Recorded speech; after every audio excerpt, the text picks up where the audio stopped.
And our opening thought is from Jane Goodall from her work, Reason for Hope, A Spiritual Journey. She writes, "Each one of us matters, has a role to play, and makes a difference. Each one of us must take responsibility for our own lives, and above all, show respect and love for living things around us, especially each other."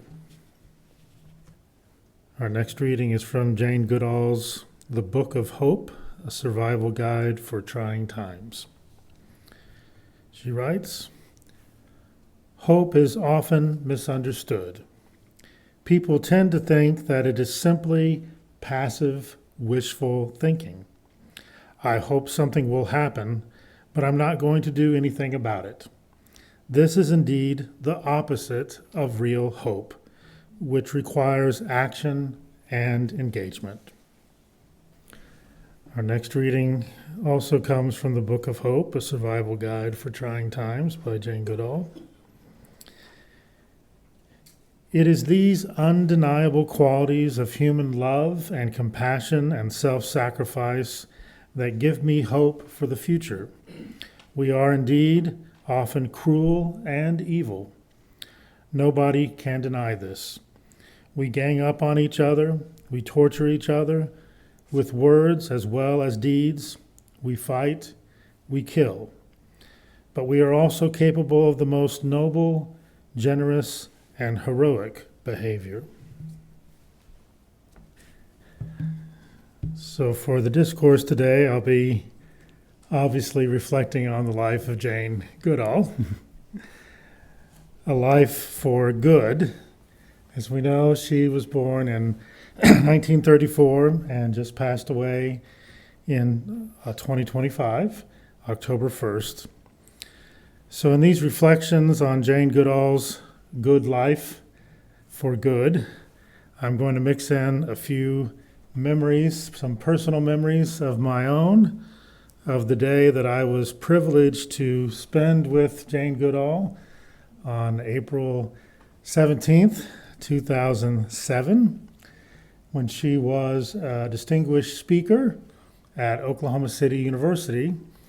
And I had worked with others for a number of years to get Jane Goodall to come to Oklahoma City University. It was not an easy task.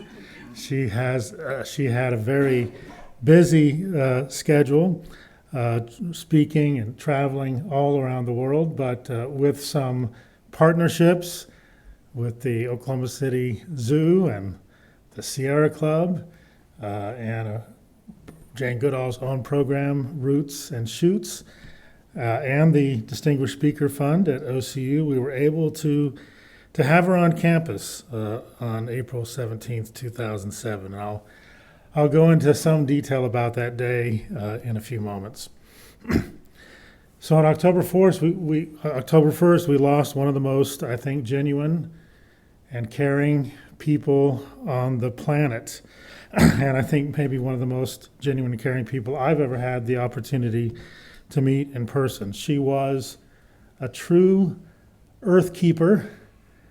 In her work for conservation, she was a true lover of all life, both human and other than human.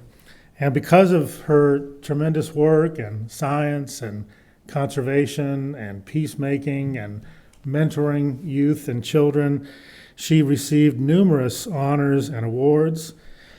She was created Dame Commander of the Order of the British Empire. I have no idea what that means, but it sounds really impressive. In 2003, she was also awarded the Templeton Prize in 2021. That has to do with bringing together ideas and dialogue in relation to science and religion. She received the Stephen Hawking Medal for Science Communication in 2022. And you may remember earlier this year, in January, she received here in the United States the Presidential Medal of Freedom in 2025.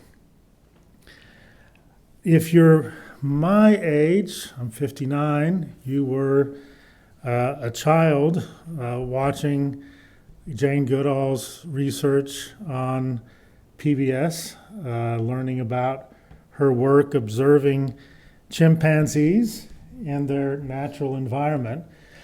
She was given the opportunity to do this work from an anthropologist and paleontologist by the name of Louis Leakey.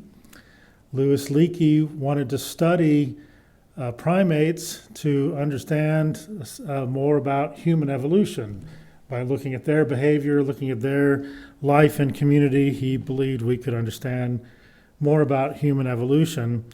And he brought together three women who would do field research, who would work to observe these primates in their natural environment. Jane Goodall was one. She focused on chimpanzees. Diane Fossey was the second. She focused on gorillas. And Birute Galdikas was the third, and she observed orangutans. And of course, we all know the sad, tragic end of Diane Fossey's life as she was murdered, and there was both a book and a movie, Gorillas in the Mist, about her work to try to save the gorillas, the loss of habitat, and the poaching that was happening in relation to them. All three of these women experienced similar dangers, similar threats as Diane Fossey did. You may also remember, those of you who were alive during that time when she was on PBS, that she was out there in Gombe with her binoculars and her notebook, and that was about it.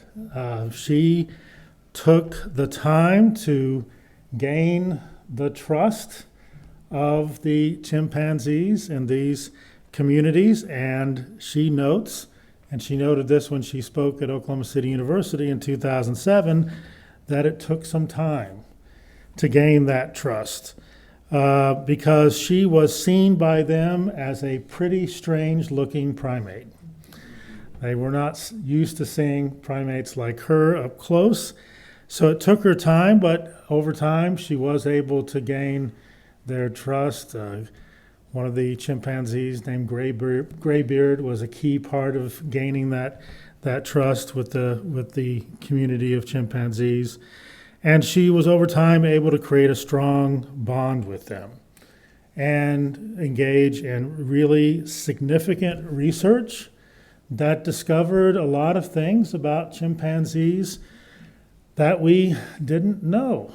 At first, she came under criticism. There was a lot of misogyny in the field of science during that time, and the idea that a woman, especially a very young woman, could go out and do research on her own. That was something that was being criticized at the time, but she and the others showed that they were able to be involved in significant research. And she discovered that chimpanzees are a bit different than we thought they were before her research. She discovered that they are not herbivores. Before her research, it was thought that chimpanzees were basically herbivores, but they're actually omnivores. They do eat meat. And she also discovered something that was unknown at the time among humans. Chimpanzees knew it. Chimpanzees use and make tools. So that's a big deal because at this time you may realize that one of the definitions of being human was that we were the tool makers, we were the tool users, right? But chimpanzees also used and would make rudimentary tools, and that was previously thought something only humans could do. Also, she showed through her research that chimpanzees have deep emotions, that they show compassion for each other, that they have strong bonds with each other, very strong bonds, especially between mothers and infants. She also learned in her research that chimpanzees are a lot like humans in many ways that aren't so great, too. That chimpanzees will fight in very violent ways with each other and even go to war with other groups of chimpanzees. This was being exacerbated by the loss of habitat as well over time. So it was not something that she observed much early on, but as the habitat was lost, there was more fighting among the different groups. So she learned a lot about chimpanzees that we had not known before, and she spent really 65 years, not all the time, of course, there, but 65 years of her life involved in this research. These chimpanzees share 99% of our DNA, so they're very closely related to us, which is one of the reasons why Leakey wanted to have research done in relation to these different primates. When Jane Goodall began her research in 1960, the number of chimpanzees numbered over 1 million. And today, there's different estimates, but somewhere between 150,000 and 200,000 are left. And the main threats are less land, more people, and sadly, a growing bushmeat trade as well. This fact, this loss of habitat, or seeing the loss of life among the chimpanzees and other wildlife, led Jane Goodall to become a very committed conservationist. She founded in the 1970s the Jane Goodall Institute. And through that institute, she really worked tirelessly through the years and throughout the rest of her life, raising awareness, raising consciousness about the threats to wildlife, and promoting conservation all around the world. And she expanded her focus to become a global advocate. She was a global advocate for peace, for the well-being of animals, for human rights, for wildlife protection, and really focused on any cause that would bring together a more peaceful future for all of life. And because of that work, she was recognized by all those awards that I mentioned before.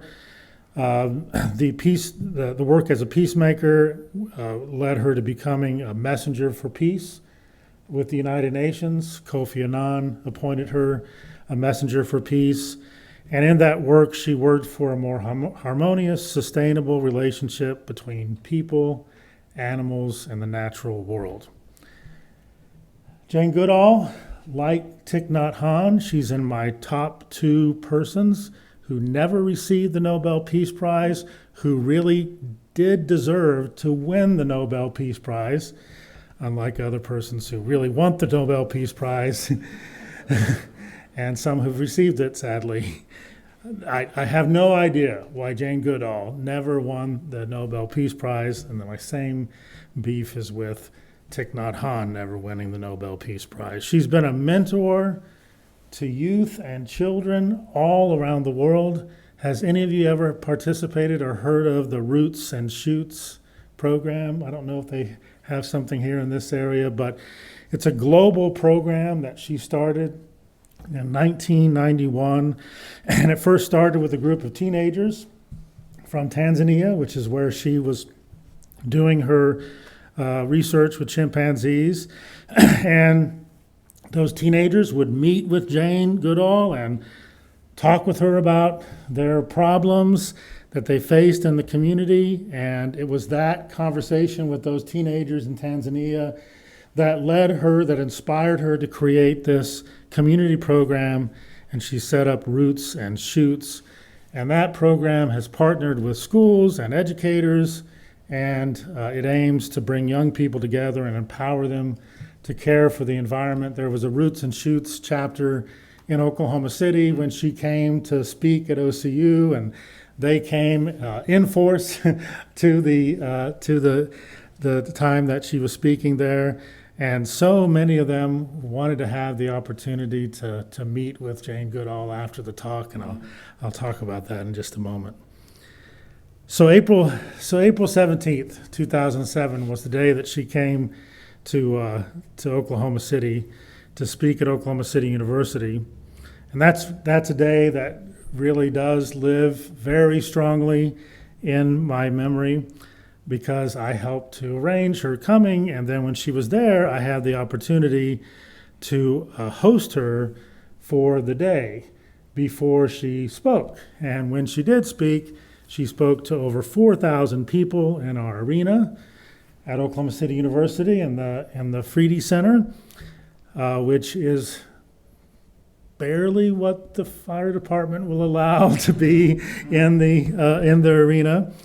And so I got to host her for the day and had the opportunity to drive her around Oklahoma City some and to be with her for 2 meals. And I really do count it as one of the highlights of my life and my time at OCU. Jane Goodall was 73 years old at that time. She died at the age of 91. At age 73, her energy level was simply impressive. Greater than mine at the time. I picked her up in the morning. She had already spent a couple of hours at the zoo with the chimpanzees there and the persons that were taking care of the chimpanzees there at the Oklahoma City Zoo. So I picked her up from the zoo, and I'll have to admit, I may have been as nervous that morning as any other morning, because what you don't know is that I idolized, and still do, Jane Goodall. And so this was my idol, this was my shero, this was, I had followed her work since I was a kid, and so I was incredibly nervous about meeting her. So one of the first things that I did, because not everyone has a chance to meet a person that they've idolized their whole life, so one of the first things I did is I confessed that I idolized her, maybe even too much. It might be idolatry, how much I idolize you. And I said, if I'm unable to speak in complete sentences, that may be the reason why. But she put me at ease very quickly. So as I picked her up from the zoo, we talked about that, and we went to have lunch together at my favorite place in Oklahoma City to have lunch and breakfast. It's called the Red Cup, a little advertisement for the Red Cup. They are a vegan restaurant. At the time, I don't think they were full vegan. They were both vegan and vegetarian. And I knew that Jane Goodall had been a vegetarian for a very long time. She became a vegan in 2021, but she was a vegetarian at this time. So I said, okay, we'll go to my favorite vegetarian lunch place, which is the Red Cup. And if you've ever been to the Red Cup in Oklahoma City, it's a different place. It's a happening place. It's where the very progressive crowd of Oklahoma City hangs out. And so we went there, and it's a small place, so there's not a lot of people there. But I did realize as I was walking in that people are going to recognize who I'm with here. and they did, but they were very respectful, didn't get in her space, but she was very open to speak with people. And there were a few people that, did say, "Oh, you're Jane, I love you," and it was great. It was really great. I joke with the person who has owned the Red Cup for years. I sent him a question. I said, "Who do you think the most famous person to eat at the Red Cup has been?" And he wasn't there that day, so I said he didn't think he knew who the most famous one. I said, "Well, I think I know who the most famous person was." So we had lunch at the Red Cup. It was a really nice time to converse. I told her how I had watched her since I was a child, and after the Red Cup, I took her back to the hotel for her to get ready to speak that evening, and a couple hours later, went back to the hotel, picked her up, and we went to OCU to have dinner with students and faculty. And at those distinguished speaker events, we try to make sure that the distinguished speaker is surrounded by students. So her table was all students. And she just lit up in that environment, speaking with students. And the students, it was one of their highlights of their lives to have that opportunity to talk with her. And that was wonderful to see. And then after that dinner, she went down into the arena, which was jam-packed by that time, overfilled, and she spoke for about 50 minutes to an hour. And her talk was mesmerizing. She had the arena packed. She spoke on her work as a scientist and the challenges of being a woman scientist, especially. She talked about her work as a conservationist and how she had created Roots and Shoots, and how concerned she was about climate change and habitat loss and all the things that we needed to work together to make hope a reality in the world. It was outstanding, standing ovation, just a wonderful spiritual night, really. And then after she spoke, this was one of the most amazing things about the day for me. I said to her, we have this opportunity, as you mentioned in the contract, for you to meet with people to greet them if they want to see you before they leave. And I said, we didn't perhaps expect 4,000 people to be here when we put the contract together. And she insisted on staying until every person who wanted to meet her and talk to her had a chance to do so. She was there for nearly 2 hours after that talk. After waking up in the morning, speaking at the zoo, a full day, a dinner, speaking, and then 2 hours, almost 2 hours of speaking to everyone, and especially, and she paid special attention to the youth and children that came up to her that night. I mean, what an inspiration. What a compassionate soul. What a model for peace. What a mentor for youth and children. Sometimes when one meets their hero or shero, there is a letdown, but there was not a letdown for me on that day in April of 2007. She was even better than my ridiculously high expectations of her. The earth I witnessed as a child, the earth that I marveled at while watching shows on PBS like Mutual of Omaha's Wild Kingdom, and while seeing the research of Jane Goodall on PBS, it's not the same earth that we live on today. We as human animals have not been good to the rest of our animal community or to each other. But the good life of Jane Goodall will live in our memory as a beacon of light, that we can all do better to carry forward her legacy of love, hope, peace, and compassion. At this time, we have an opportunity for giving. You can bring your gifts to the table. There's also opportunities to give online. Our closing words today come from Jane Goodall. Special words. These are Jane Goodall's final message that she agreed that it would not be released until after she passed away. She says, "What message do I want to leave? I want to make sure that you all understand that each and every one of you has a role to play. You may not know it, you may not find it, but your life matters and you are here for a reason. Every single day you live, you make a difference in the world, and you get to choose the difference that you make. I want you to understand that we are part of the natural world, and even today, when the planet is dark, there is still hope. Don't lose hope.